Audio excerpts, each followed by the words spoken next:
গায়ে হঠাৎ দেখা, ভাবিনি সম্ভব হবে কোনদিন। আগে তো বারবার দেখেছি লাল রঙের শাড়িতে দাঁড়িয়ে ফুলের মতো রাঙা, আজ পড়েছে কালো রেশমের কাপড়, আঁচল তুলেছে মাথায় দোলন চাপার মতো চিকন গৌর মুখখানি ঘিরে। মনে হলো কালো রঙের একটা গভীর দূরত্ব ঘনিয়ে নিয়েছে নিজের চারদিকে, যে দূরত্ব সর্ষে ক্ষেতের শেষ সীমানায় শালবনের নীলাম জলে। থমকে গেল আমার সমস্ত মনটা, চেনা লোককে দেখলে অচেনার গান ফিরছে।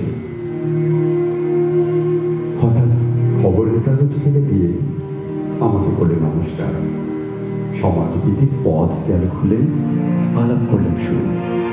কেমন আছো, কেমন চলছে সংসার ইত্যাদি। সে হলো জানলার বাহিরের দিকে চেয়ে, যেন কাছের দিনের ছোঁয়াচ পার হওয়ার চাহনিতে দিলে অত্যন্ত ছোট দুটো একটা জবাব, কোনটা বা পেলেই না। বুঝিয়ে দিলে হাতের অস্থিরতায় কেন এসব কথা, এর চেয়ে অনেক ভালো চুপ করে থাকা। আমি ছিলাম অন্য বেঞ্চিতে সাথীদের সঙ্গে। একসময় আগুন মেরে জানালে কাছে আসতে মনে হলো কম সাহস নয়। বসলেও ওর এক বেঞ্চিতে গাড়ির আওয়াজের আড়ালে বললেন মৃদুস্বরে, কিছু মনে করো না, সময় কথা সময় নষ্ট করবা। আমাকে নামতে হবে পরের স্টেশনে, দৌড়ে যাবে তুমি, দেখা হবে না কোনোদিনই। তাই যে প্রশ্নটার জবাব এতকাল থেমে আছে, শুনবো তোমার মুখে, সত্য করে বলবে তো? আমি বললেন বলবো।